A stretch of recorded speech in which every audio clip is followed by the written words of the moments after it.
thank you everyone for attending today for our live webinar. If you are viewing this on YouTube, thank you very much, and please don't forget to like and subscribe to our channel if you are viewing this afterwards. I would like to say that today we will be covering a slightly different topic than what we are used to. We will be covering more about the background of a plan and what it actually means to qualify for one, because understanding that not everyone can have an HSA and what it takes to qualify and utilize an HSA is extremely important in understanding this, going through the history and the like with it. So without any further on that, a little bit about myself. My name is Alex Perney. I've been with Advanta since 2012. I am a certified IRA services professional with the American Banking Association. So if you have any questions regarding HSAs, educational savings accounts, IRAs, 401ks, any type of qualifying plan, please feel free to ask that. And again, if you do have any specific questions, please do make sure that you type them into the chat box, as they do help to enrich everything, and also your microphones are muted on the other end. If you are having issues with the sound, you do need to dial in or activate the audio on your end. It is a plug-in with the computer, or you can dial into the actual line for this. The code for which when you get there is 5819853. A little disclaimer: Advanta and our employees, we do not provide any tax or legal advice, nor do we promote or endorse any products. All information is presented for educational purposes only, and all parties are encouraged to consult with their attorneys, accountants, and financial advisors before entering into any type of investment. Good sound advice for anything you do in life, not only just for this presentation. So what is an HSA? A lot of people like to refer to this, and sometimes they erroneously refer to it on several different platforms, such as the Archer MSA, health reimbursement accounts, flex spending accounts, and the like. And again, also, if you do have a question, a hand raise will not trigger that. You will need to type in the question as well. I saw one pop up a moment ago. So a health savings account is a specific type of legislated account that does qualify for special tax consideration, and you can only have one if you have a qualifying high-deductible healthcare plan. Now, what does that mean?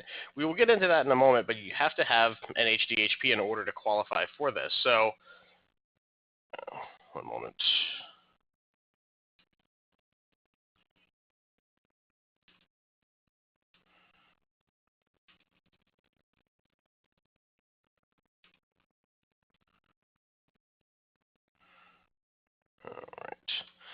For those of you that have seen a few pop up that say they are having issues with audio, again, you do have to either dial in or you have to use the plug-in through the website.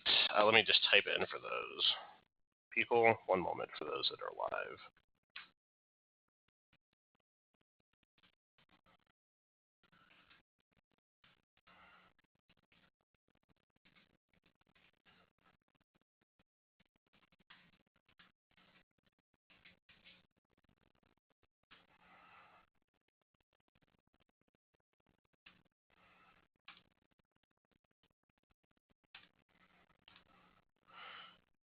All right, and again, if you do have, you will be getting a copy of any slides as well at the end of this. So feel free, you don't have to take feverish notes if you don't want to. So a little bit of background on this, because these things have not been around forever. Unlike the IRAs, which were written into existence with the passing of ERISA in 1974, these are certainly a much more recent development with regards to how people can help mitigate their healthcare costs, and how our government is helping us by giving us tax-favored accounts in order to be able to do that in. So in 1984, the National Center for Policy Analysis issued a report of a need for medical IRAs. So in order to help people better pay and better manage their healthcare costs, and of course to hedge against the rise in healthcare costs, which also affect the health insurance market, in order to help alleviate pressures on all sides, they issued this paper pertaining to having some type of tax-favored account for the individual to use for paying qualifying medical expenses. You know, they kind of quote-unquote refer to it as a medical IRA. Now, around the early 90s, we have several different plans kind of being shot across Congress and the House that are trying to address the issue of how do we offer a tax incentive to individuals in order for them to be able to better manage their healthcare costs, to drive down the amount of claims that are also being made that might also be something that they could pay out of pocket to help keep the insurance rates at a relatively static or lower level, and also help people better save for their own smaller expenses with related to healthcare. Now, the first attempt that we have at really kind of solving this issue, it comes in 1996 with the Archer MSA, the Medical Savings Account. Now, this plan is introduced, but the contributions to these plans are made by employers and were subject to payroll and income tax. So you have pieces being taken out that are going to essentially reduce the amount of money that's actually going into these things, and monies could not be rolled over from year to year. There were future adjustments made to keep these types of plans tax-free, but they didn't get it right on their first try. And that's important to understand, is that some of these kind of plans are inherently dynamic, and things with these plans change. Now, with the HSA, it's a little bit more well-defined and well-accepted, at least with regards to the legal aspects and the constructs and the way that these plans are administered. So, at least from a professional standpoint, I don't really see too much in the way of fluctuation going with these changing, unlike that we see in some of the history. Now, after 1996, we have, a relative back and forth with the Archer MSA. Now, up until through the mid-90s and early 2000s, that was kind of the accepted norm with regard to qualifying health savings accounts, not the HSA in particular, but being able for an individual taxpayer to have a qualifying deductible basis contribution plan to have for small medical expenses. Now, in 2002, the Treasury Department rules that HRA contributions can be rolled over year to year, but employee lost plan when they left the employer. So they had plans where you could have a health reimbursement account. So some of you might be familiar that if you are with an employer and they say, hey, your certain tier has what's called an HRA, or and some of them do erroneously refer to it as an HSA, but if the plan does not roll over from year to year, if the plan rolls over from year to year, but if you lose the balance when you leave, it is actually a health reimbursement account. It's not a health savings account. Those are with specific type of employer-sponsored health care benefit plans.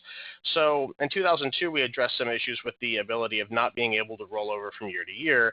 But unfortunately, with both the HRA and the Archer MSA, you don't have the ability to port those plans from employer to employer. So if you're someone that works for different companies, or you work on maybe extended contract work that does offer you benefits, you might not have the ability, at least in that time frame from 96 to 2002, to really have any type of ability to port, i.e. move those funds from one employer to the next, because unfortunately those funds are either use it or lose it while you are at the employer, and they don't port out when you leave.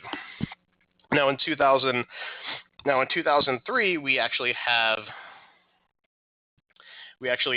the ability to create the HSA. It comes into existence. So this is good news for us. So for the past, going on 15 years now, we've had these plans, and they have kind of stood the test of times and the different trials and tribulations that they've had to go through different administrations, different majorities in the House and Senate. So these are relatively well established. So the good news is that if you're looking to adopt a plan like this, or looking at it from the perspective of maybe a long-term tax planning goal, they've been relatively well established, and there really hasn't been much in the way of any type of a big issue that really anyone has taken with them. So that is good news. So in 2003, you have the HSA, which is created, which allows portability from job to job and can be rolled over to accumulate for long-term growth with regard to your vested basis in this plan.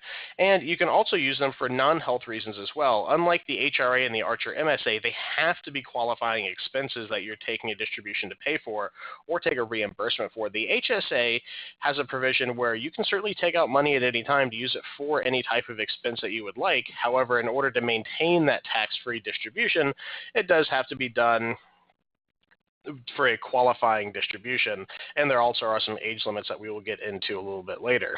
So here's a little bit more of enumeration so you can understand the basis for where these plans come from. The Archer MSA, again, created in 1996 by Representative Bill Archer, is kind of the forerunner through it, and they expired in 2005. So the legislation that actually establishes these and maintain these expired in 2005, so you can no longer establish an Archer MSA. But if you have one, you can still use these funds for medical expenses, but you cannot make contributions. Contributions in these types of plans are made by employer or employee, but not both, and they're limited to self-employee and small businesses. Contributions on those kind of plans are based on annual deductible. So the nice thing is that we are seeing how these plans have transitioned from more of a defined benefit, i.e., you have a certain amount that's contributed based on the type of healthcare that you have, to a more flexible and dynamic plan that you have with the health savings account. Now, the flex spending account is a little bit more of a hybrid between the two, because you can use the flex savings account to cover expenses not covered by insurance, such as deductibles and copays and coinsurance. And under the ACA, you can carry over $500 from year to year under an FSA type plan. Now, again, these are going to be ones that are offered specific to healthcare coverage at an employer, and they are not portable from job to job. And the maximum contribution that an employer can benefit to the employee on this is going to be $2,600 a year in this taxable year of 2017.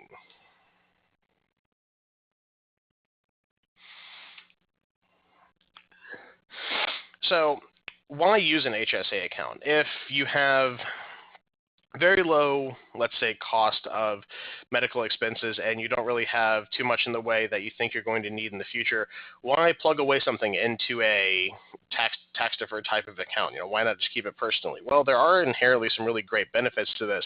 And you also have to understand that the amount of medical care that one might need typically increases with a relative regularity as the older the individual gets.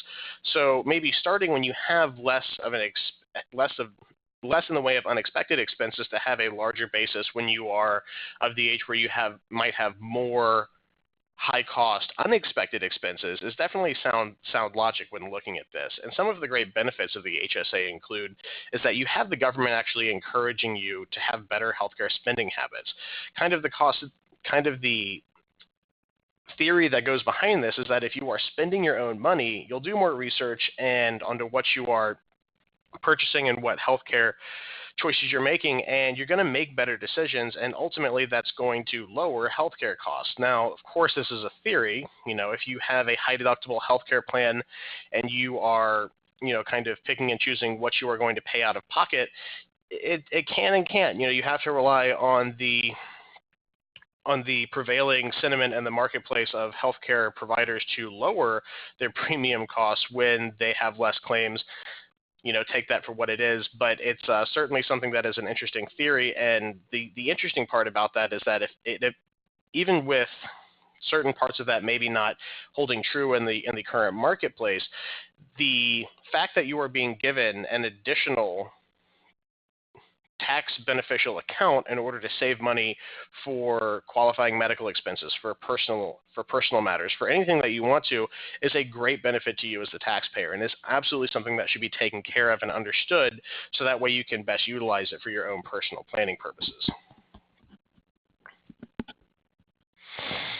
Okay, Charles, are HSAs available only through employers? No. So the Archer MSA and the Flex Spending Account, the FSA, are the two that are only available through employers. The Archer MSA was phased out in 2005, and the Flex Spending Accounts are specific to employer-based plans. Now, HSAs can have an employer contribute into it on behalf of the employee. You can have an HSA and an agreement where they are contributing into an HSA, but you have to establish that specific to the plan, and you have to check with your provider that they are indeed going to be covering those types of contributions into a specific HSA for you. Now, can it be used with Medicare plans? I'm going to get into Medicare in a little bit later on in this presentation, so just hold on the answer to that, but great question. Now, the ability for these plans not to only just benefit you as the individual, but also your family is another big boost to these, because with the Archer MSA and the Flex Spending Accounts that kind of came after it, you don't have the ability to really cover much more than just your individual healthcare costs. So the HSA has the ability for you to establish either an individual or a family plan with higher contribution limits in order to maintain proper healthcare expense coverage for everyone that you claim, either as a dependent in your family or in a general nuclear family that has, a spouse and children. You have the ability to save for those types of family plans that you can use this money for. And the great thing about it is it is portable. Another big thing about these things is they are portable, and unlike with the Archer MSA and the FSA, you can port these from one custodian to another. So let's say, for our example, specific to what we do with these things, you can actually have a self-directed HSA with maybe that you're doing some loans and getting some good interest rates on. And then you also have an HSA at your local bank that you use for the debit card capabilities. So you have the ability to have different people custodize these types of accounts for you and spread them out over different types of asset structures that the custodians allow for.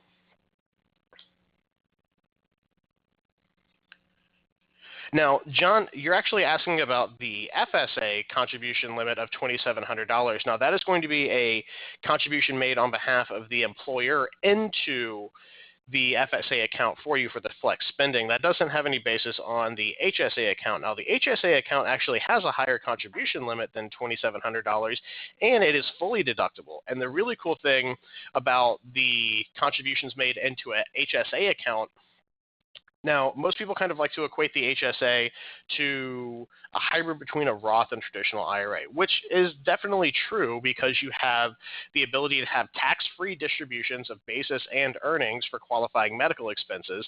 And then if you're over the age of 65, you can then distribute funds without any type of penalty, but just have to pay your marginal tax rate on them. Now, why do I kind of bring this up?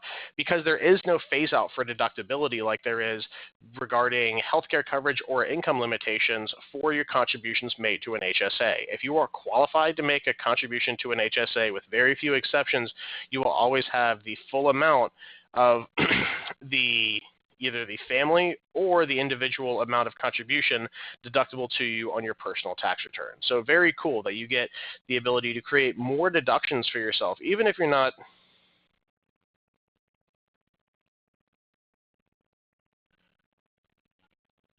Yes, you do have to have earned income in order to be making the HSA contribution, but essentially you are still being able to deduct the entire amount. So you have to have at least a Schedule C earned income in order to make that, James. Ooh, questions rolling in.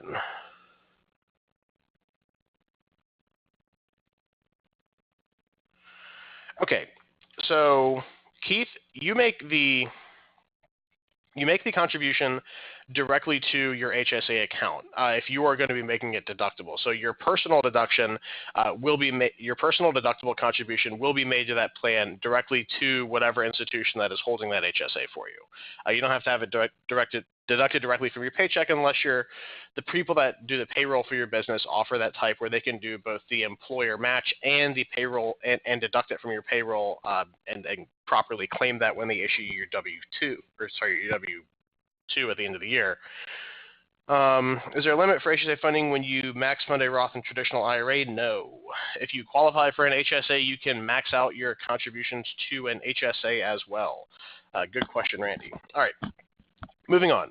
So HSA supplement HDHPs, and remember, HDHPs stand for high-deductible healthcare plans, and they allow for payment of non-covered healthcare expenses with tax-deductible money. So you contribute $3,400 to an HSA and get a deduction. At 20% tax bracket, $680 in savings on your 1040. You have $3,400 of expenses and pull money out without tax rather than paying expenses with after-tax savings. To have $3,400 in after-tax savings, you would need $4,250 in earnings.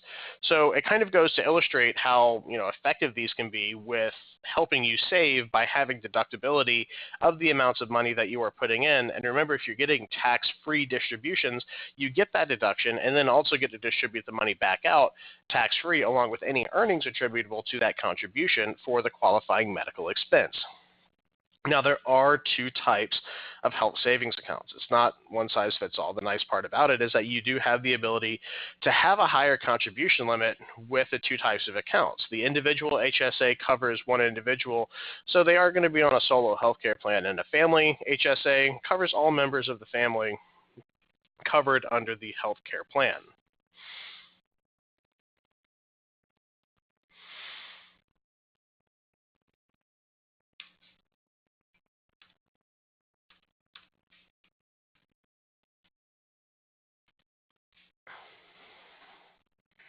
Sorry, just lost audio there for a moment. Jonathan, the maximum contribution limits for the family plan in 2017 is going to be $3,400 and $6,750 if you are doing it for a family. And then each one of those plans for individuals that are over the age of 55 and a half has a $1,000 catch-up, making individuals over the age of 55 being able to contribute $4,400 for an individual and $7,750 for a family plan.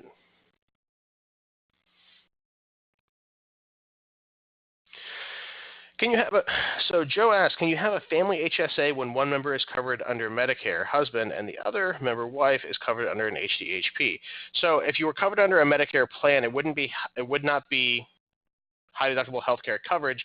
So the individual plan would have to be utilized for the wife when doing that type of coverage. It couldn't cover both of them. So the wife in that instance could be covered under an HSA with their high deductible healthcare plan, but since they have separate healthcare in general, you would have to have the qualifying plan assessed to the one person that does qualify for it. Can you contribute from previous years? No, unfortunately, and I'll get into that, Jonathan, of exactly how the contributions are made and the rules with that. It's called the first day of the last month ruling, and it's a little bit complicated, but you cannot do it for previous years because it all kind of comes down to how long you've had qualifying high deductible healthcare coverage for. Let's see, Mandy.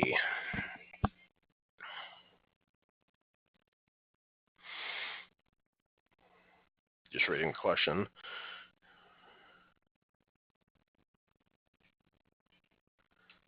I have a healthcare plan for my family and a separate one for my husband and children. We are self-employed, but I need better coverage than they do. Can we do two contributions of $3,400 each? No, it would need to be either a family plan or an individual plan, and the limits would apply to each. So you could essentially each have individual HSAs, but they would only apply to that individual. They could not be used for others in the family. So that's how it kind of works. You can't, have it all with these. You essentially either have to have the family plan established for the family or the individual plan assessed to the expenses simply for the one individual that the expenses would be assessed to. Paul, yes, you will certainly get the slides. They will be emailed out after the presentation.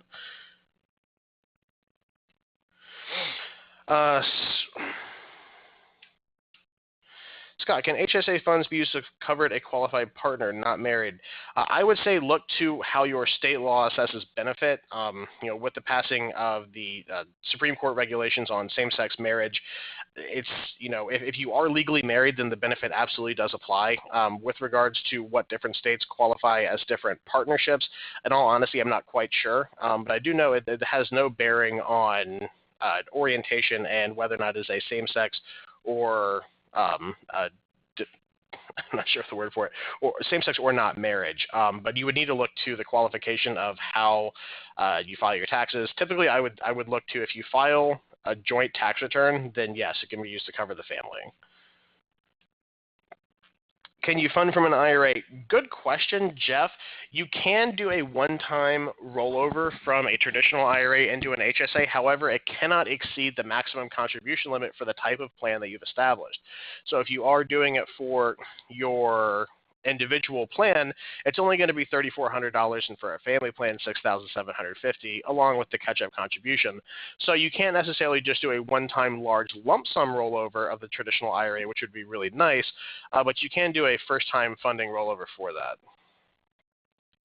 Jim, yes, you do have to have a high-deductible healthcare plan in order to establish and contribute to an HSA. Unfortunately, that is kind of the pay-to-play scenario with this. You do have to have the HSA. You do have to have the HDHP in order to establish and contribute to an HSA. However, if you do lose your HDHP coverage, you don't have to get rid of your HSA. You can continue that plan. You just can't make contributions to it. Okay, I'm going to answer this last question. If one spouse has an HDHP for a family coverage and the other spouse has non-HDHP for the family, can they still make contribution to an HSA through the wage deduction? If no, can they make a direct contribution to the HSA account without through wage deduction? That is a big one. So one spouse is covered.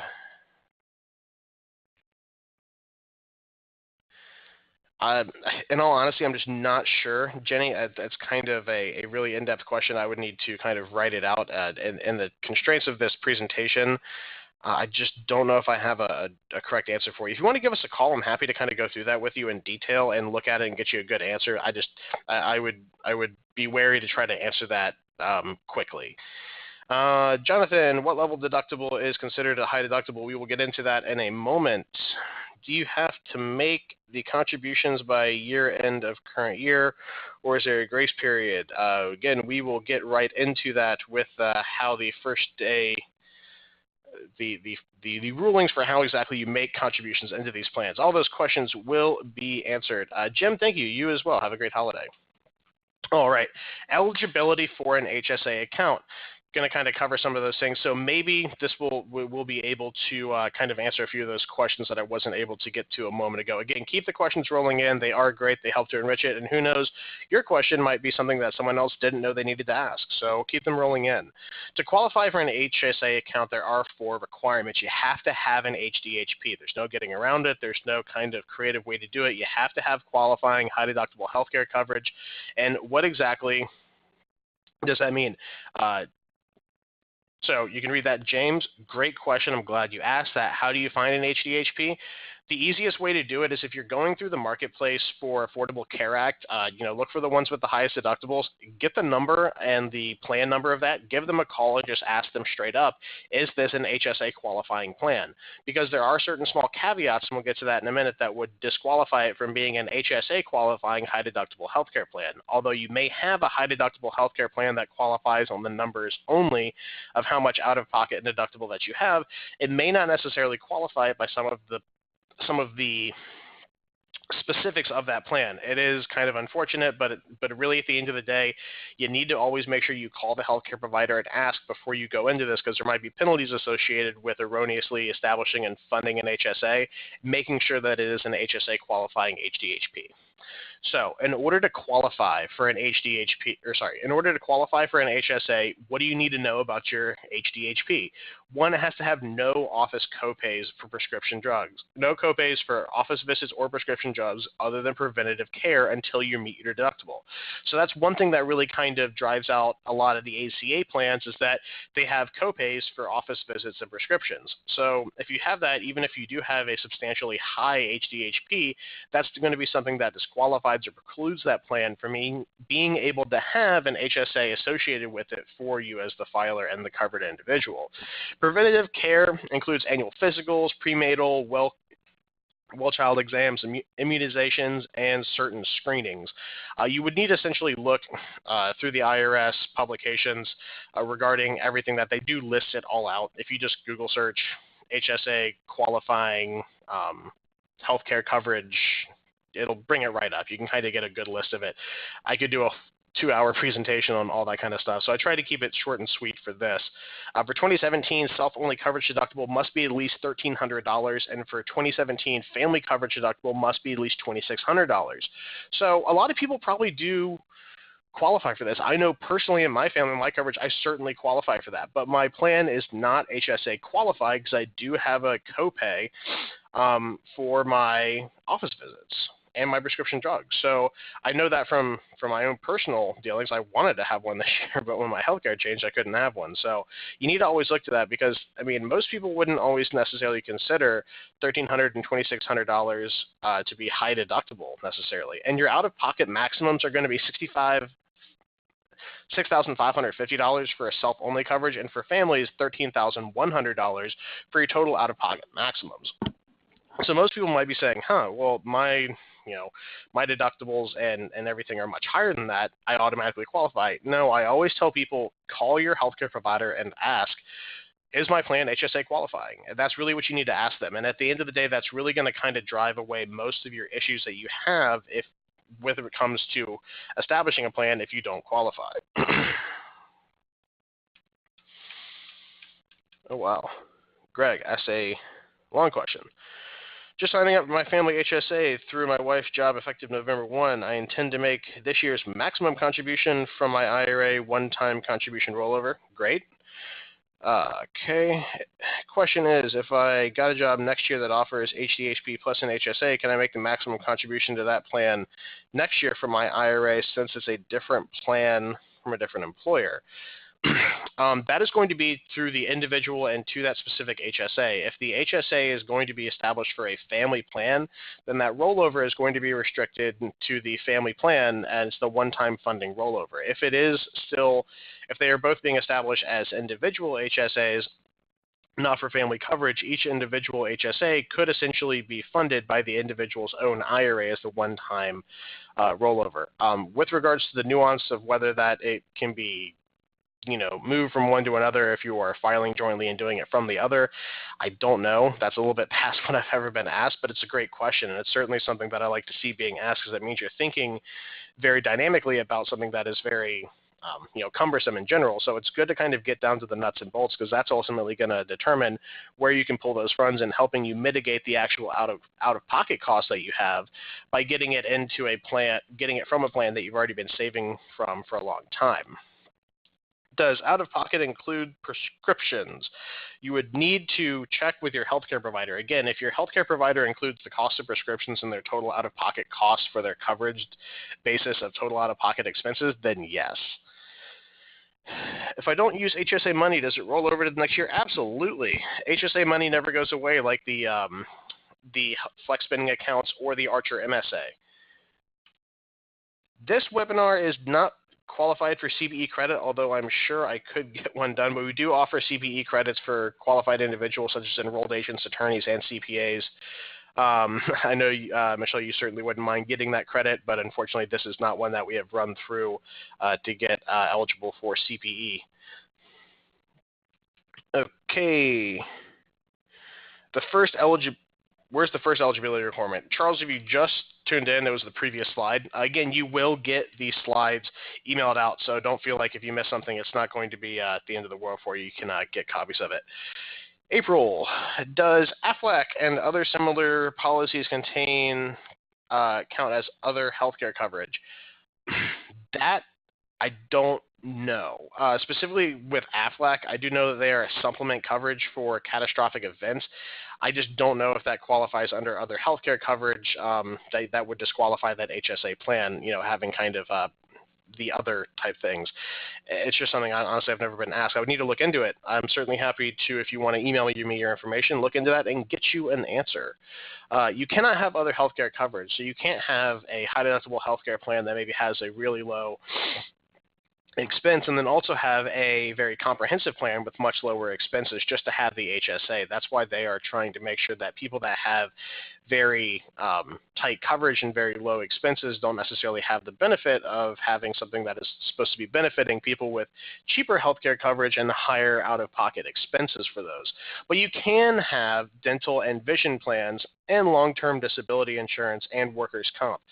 So again, with AFLAC, I don't know if that kind of falls into the category of a workers' comp type of insurance, but you would need to, it probably wouldn't hurt to ask if you have a AFLAC coverage. Calling the agent, they would be really familiar with it and saying, hey, is this HSA disqualifying coverage? I'll also look into that as well.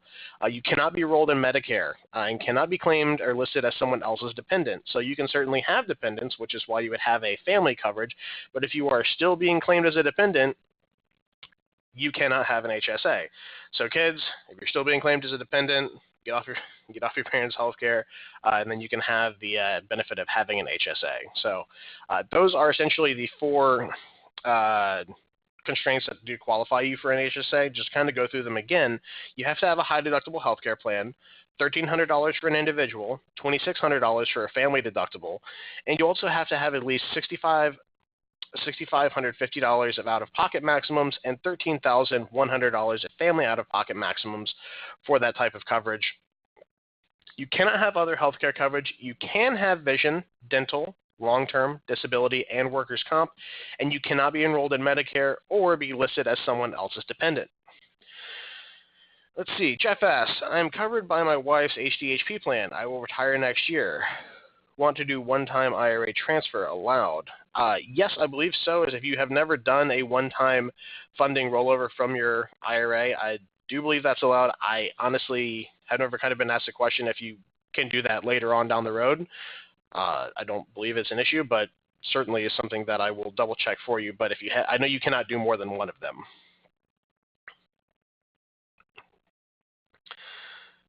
The HDHP is paid by you.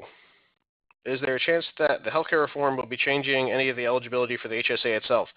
I haven't seen it. If anything, the current administration's leaning towards that. Again, there really hasn't been much really put out, as tax reform has seemed to have been the more heavily pushed legislation right now. But from what has been released, I would say probably not.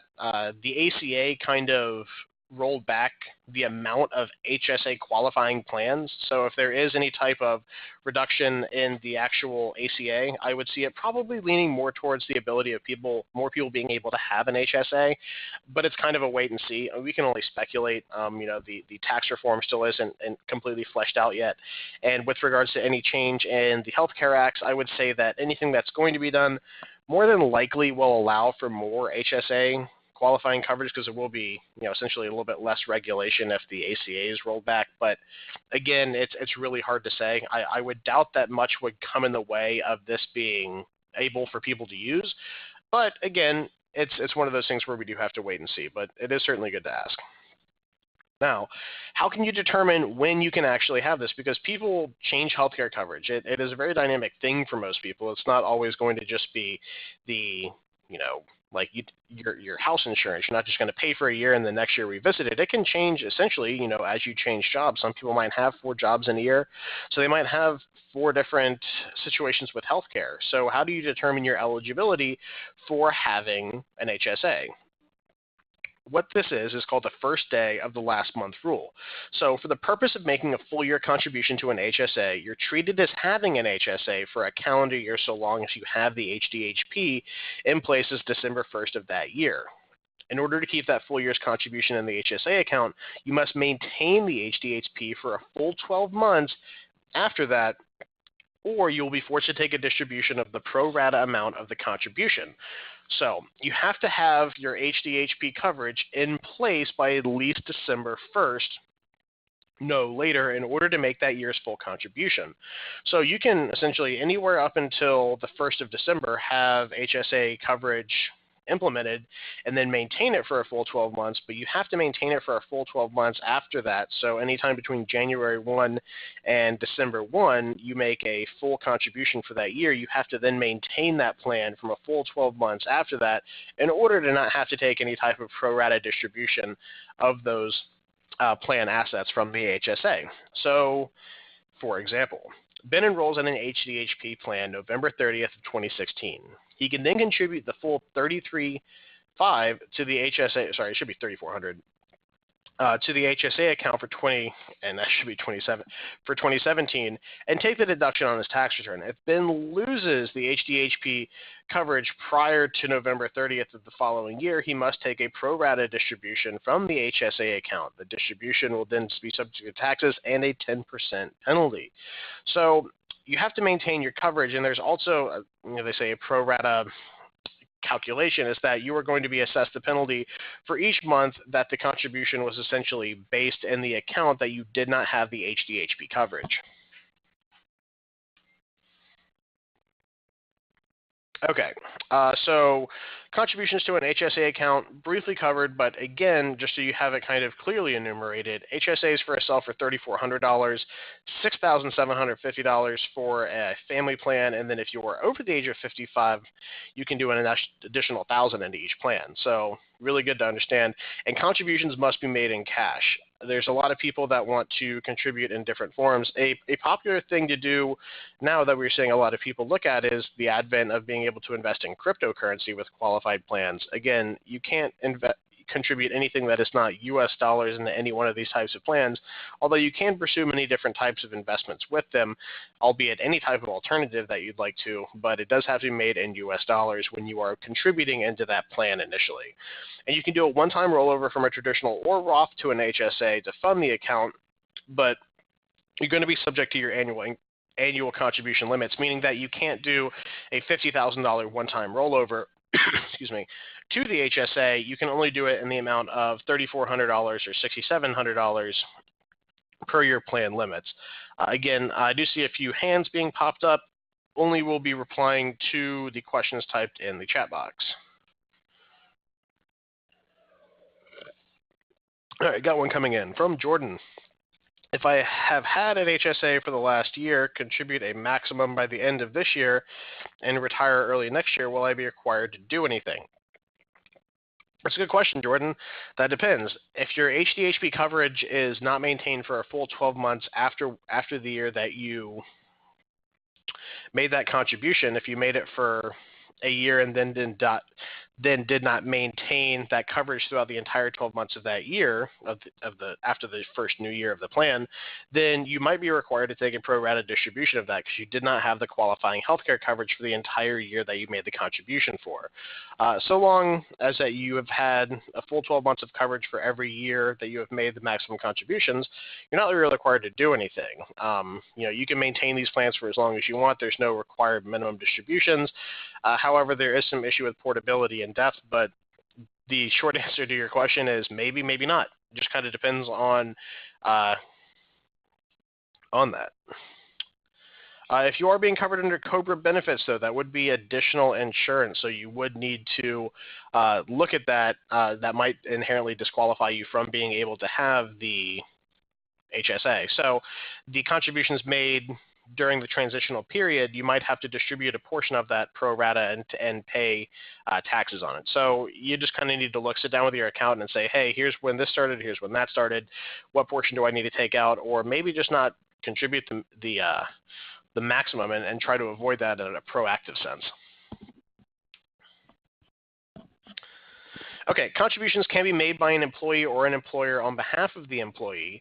Contributions are tax deductible if they're made by you, not if they're made by your employer. Contributions by employer are not included in the employee's income, and deductions can be taken even if you don't itemize. So the nice thing is that you do get to roll the amount of money that you are contributing to an HSA as a deductible item on your 1040 when you file.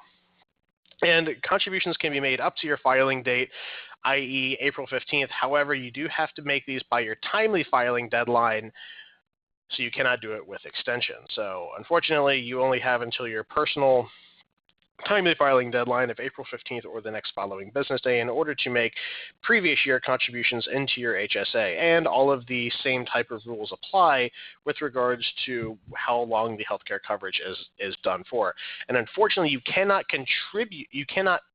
establish the HSA in the following year before April 15th for coverage that was bound before a certain date in the previous year. So they are date sensitive on when you establish these plans. You actually do have to do it and fund it in a certain year in order to have that plan, in order to be able to make a previous year contribution at all.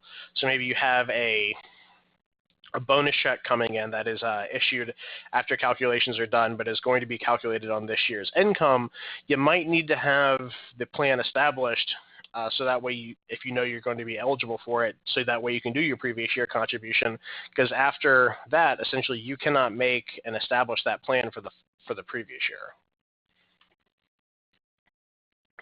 All right, now getting to the fun part of distributions.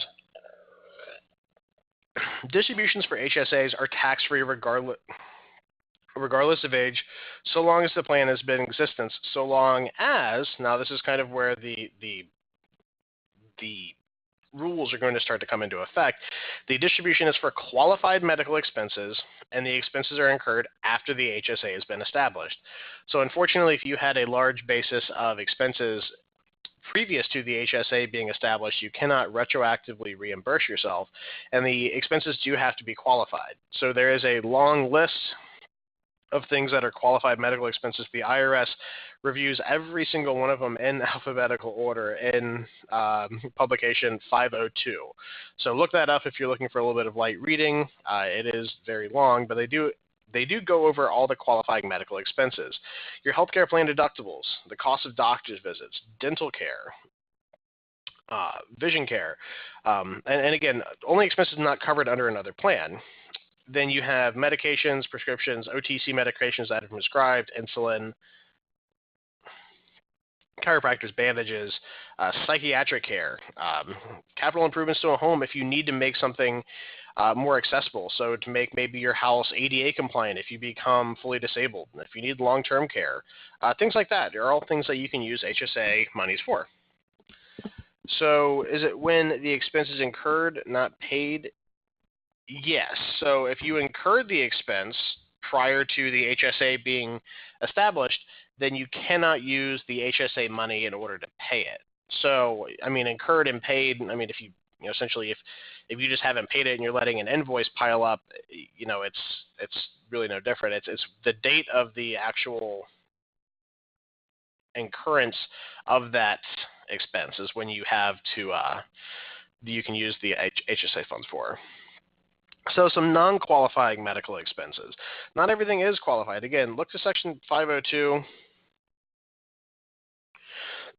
Oh, gotcha. So yeah, if it's a December expense that gets paid in January, yeah, essentially if you had the HSA in December and you incurred it in December, but didn't pay it till January, that's fine. It's just, you have to have that HSA established when the expense was occurred, not necessarily when it was paid by you. So essentially I would go by the invoice date for tracking that to qualify that. Non-qualifying medical expenses. So healthcare plan premiums, non-prescription drugs, weight loss, cosmetic surgery, babysitting, health club dues, payments for future medical expenses, things like this. They're fairly well defined, but they're important to know because you need to understand what you can and can't distribute with the qualifying benefit of having it be tax-free. So you do have record-keeping expenses with this because the IRS expects you to keep the records to make sure that you are distributing funds from these plans in a qualified manner in order to not be paying any taxes on your basis and your earnings on this. Because remember, you got a deduction for adding money in here.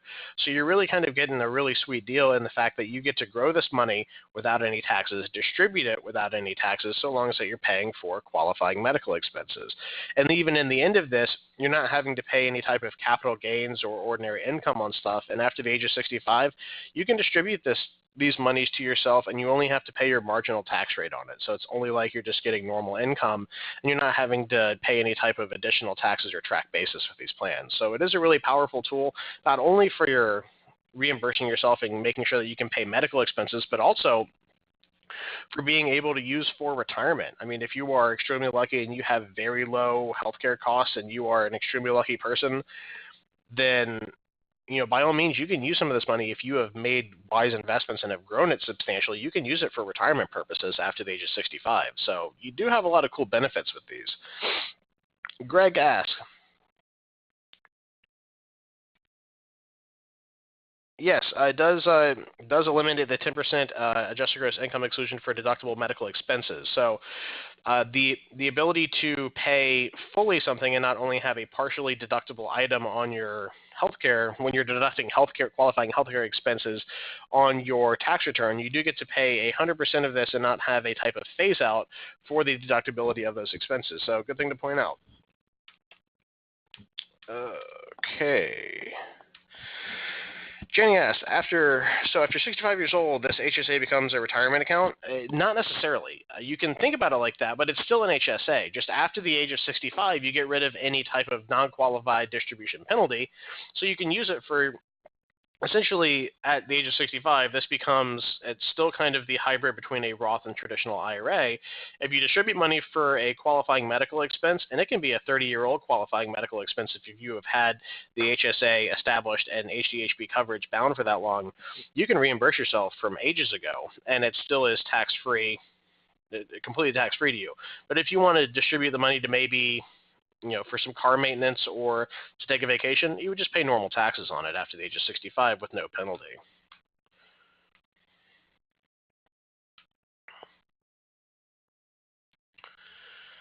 How do you determine if it's a qualifying medical expense? You would need to read IRS Publication 502. There is some inherent interpretation that you're going to have to make of that. I would say making sure that you keep good records, and when you file it, maybe even include copies of some of those records, but make sure you have detailed records kept of everything that you were using the HSA qualifying money for. And essentially, the pharmacy or doctor's office, they're not going to code each item necessarily as HSA eligible. You're going to need to make sure that if you're using like an HSA debit card swipe, that you are understanding the point of sale that is what you're using it for, or if you're reimbursing yourself, that you make sure that you have saved those receipts and you have done your research on whether or not that is a reimbursable expense.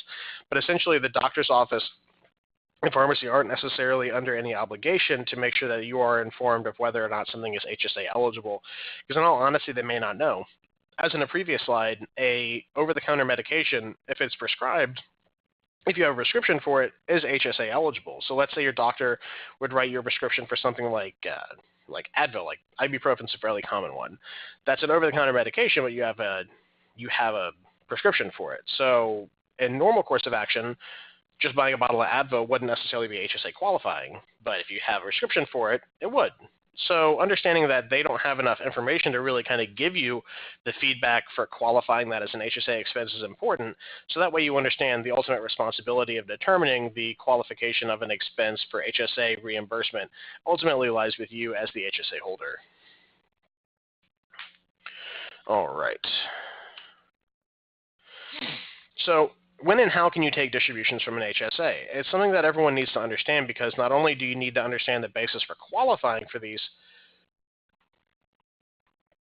would an account statement from a dental office be an acceptable receipt? And ultimately, that comes down to the IRS's interpretation of it. I would say that's probably a good start, but making sure that they have, a detailed, whatever. I would ask them, what do they use for receipts for billing? I would say, give me that, and that would probably be the best way to go. Ultimately, you just need to make sure that you have detailed records or some type of receipt of you issuing payment to them for a service issued on a certain date. I would say would probably be the best practice is to go forward with that, Yolanda. But ultimately, I would always just kind of defer to the service provider to make sure that you are getting whatever they consider a receipt for payment of services rendered. Okay, when and how can you take distributions from an HSA? So here's an example. Joe opens up a self-only HSA for the full $3,400 of deductible contribution. He has $1,000 of qualifying medical expenses from May through December of 2017, and at the end of the year takes a $1,000 distribution from the HSA tax-free. The remaining $2,400 plus any accrued earnings remains in the HSA for future expenses. 2018 rolls around. Joe makes another $3,400 deductible contribution to the HSA, and in March, Joe has surgery costing him $3,000 out of pocket. He takes an immediate distribution in March to pay those expenses and leaves $2,800 in the HSA and accumulates $500 of more of expenses in 2018 that he didn't take a distribution for. At the start of 2019, Joe has $2,800 plus earnings in his HSA and accumulated $500 of qualifying medical expenses, but did not take reimbursement. In January, he makes $3,400 deductible contribution to the HSA, and during 2019, he accumulates another $1,000 of qualifying medical expenses. So again, he accumulated the expenses, didn't necessarily pay them. Joe has $6,200 plus earnings in his HSA in 2020 and $1,500 of expenses. Joe again makes his annual contributions and accumulates $1,000 or so in expenses and takes no distribution from his HSA. So 10 years rolls over, 2030. At the beginning of the year, Joe has $60,000 in his HSA, contributions plus earnings. In the last 12 years, he has had $20,000 of qualifying medical expenses, but took no distributions. Joe then, 10 years later, takes a $20,000 tax-free distribution from his HSA and pays all of those expenses back to himself. Now remember, by not paying those expenses, he is getting tax-deferred earnings on all that money and then can essentially grow the money quicker because he has more money to invest. And then at the time when he has a good amount of money built up, takes that distribution out, leaving him a good basis to still invest and not pay taxes on.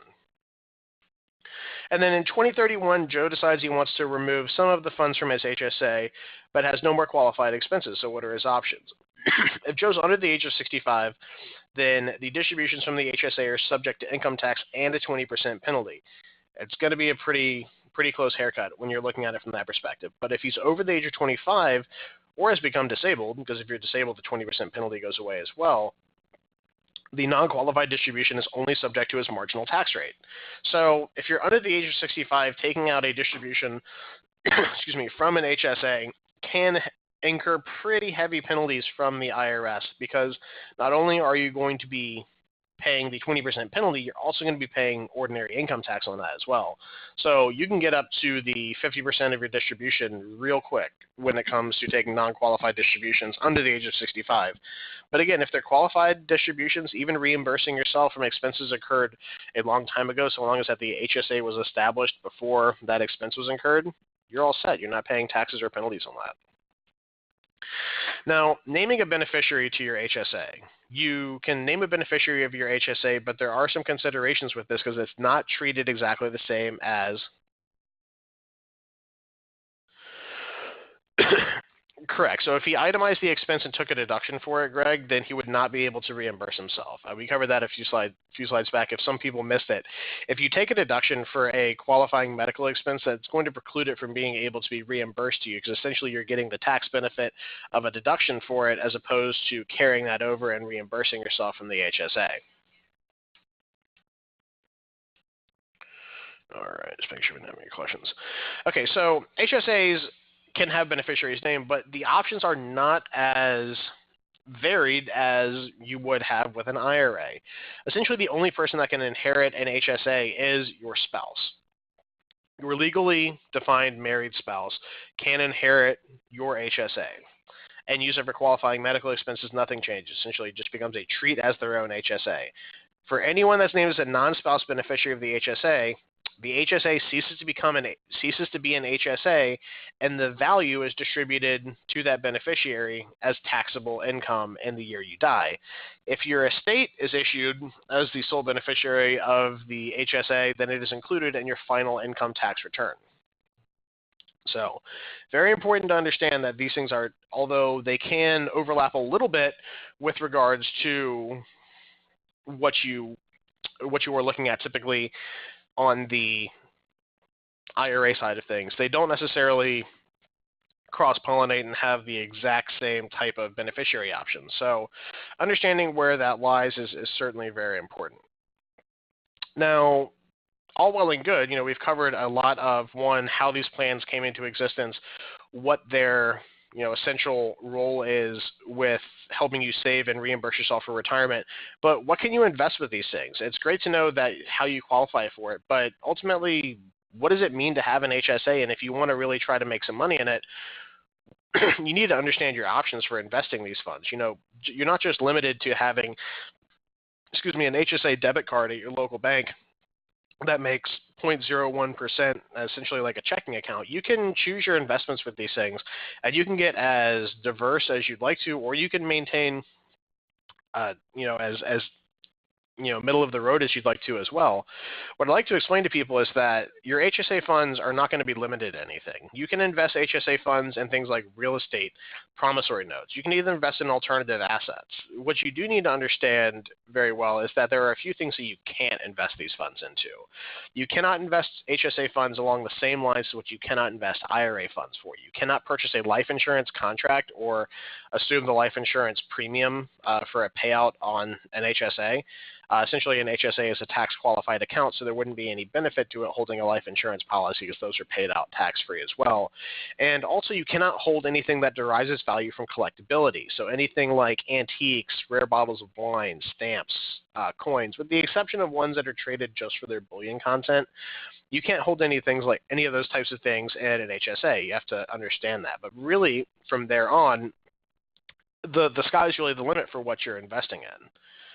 Okay, so Kathy asked, my husband and I have a family HSA in his name. Does he need to name me as the beneficiary? Kathy, I would say that probably would be a prudent course of action if you want to maintain that HSA as a non-taxable distribution in the unfortunate incident of your husband's death. But if anyone else was named other than yourself as the beneficiary of the account, it would just become personal taxable income. You as the spouse of that individual would be able to treat it as your own and continue to use it as an HSA for the benefit of the tax-free distributions of basis and earnings for qualifying medical expenses. Does he have to? No. It just depends on what your personal tax planning preferences are. But I would say typically, if you want to maintain that as an HSA for as long as possible, you're the only one that can continue that HSA in the event of his death. So what type of restrictions are going to be placed on you as the HSA holder for who you can deal with? Again, these are all lines that are drawn pretty similarly to an IRA. Your HSA owner and your spouse cannot be the direct benefit, cannot be operating for the direct benefit of either. So you can't purchase something in your HSA that you personally own or directly purchase it from a spouse or otherwise, or lineal descendants or ascendants of yourself personally. So your mother, father, son, daughter, and spouse cannot directly be transacted with an HSA. A business entity owned or controlled by one of the above or other types of people that are going to be disqualified from these types of investments. Ooh, big question. All right. Okay, Christian asks, so do you need to do tax planning to see if you pay a medical expense from your HSA account at which it will not be tax deductible under medical expenses for itemized deductions versus keeping the account and growing tax-free as compared to paying medical expenses from the HSA?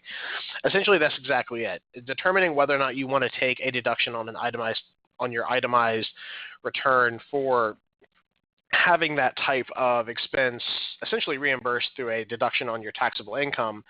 Yeah, just figuring out which one makes more sense for you personally is definitely the best for a tax planner that knows your personal taxable situation very well. Essentially, that's what it's going to come down to. Do you want to take the deduction now, or do you want to carry that forward and have tax-free growth, incur the expense, and then reimburse yourself at a much later date? That's ultimately the question you're going to be asking, and really kind of what needs to be fully addressed when you make that kind of decision. So what kind of things can you invest in? A popular one for most of our clients would be something like real estate. So in this case, Heather wants to invest in a real estate deal with $20,000 from her HSA that is currently invested in mutual funds. So obviously she thinks she can probably do a little bit better by investing in a piece of real estate. So in this case, I'm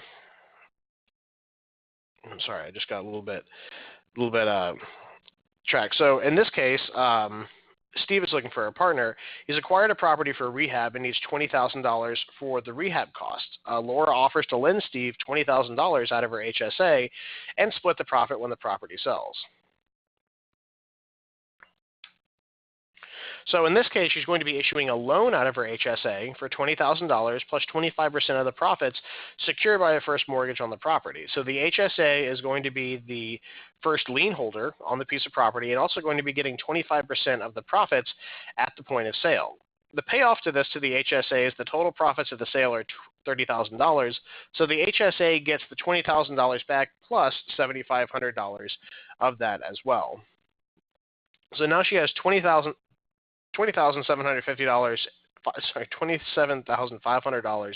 in her HSA that can be used to pay for qualifying medical expenses incurred since she started her HSA, or she can continue to grow her HSA through additional investments in tax-free distributions and take distributions at some point in the future. So we pretty much hit that one spot on at an hour.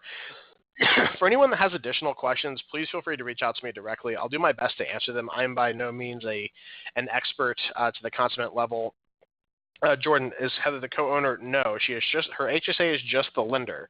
In that case, the individual who is purchasing the property, Steve, is the sole owner of that property. If you have any questions, please feel free to reach out to me. I'll do my best to answer them. Again, I'm only as good as the research I've done. I do have a fairly good base of knowledge for this stuff, but if I can't answer it, I will not be afraid to tell you I can't, but I probably can. So feel free to give me a call or one of my other colleagues. We can certainly try to make sure everything gets answered for you. Again, make sure you remember that December 1st is the date that you have to have the plan established and funded by in order to get this year's contributions in for the next rolling 12 months. So if you just bound your HDHP coverage, give us a call because you do need to get those plans opened quickly. For any other questions about determining qualifying medical expenses or anything else like that, feel free to give us a call. I'll continue answering questions as long as they come in, and all slides will be issued to those that would like them. So long as you gave us a valid email when you signed up for this, you will get the slides. And for any of those watching on YouTube, thank you for watching. Please make sure to like and subscribe and give us any comments on how we're doing. We appreciate it.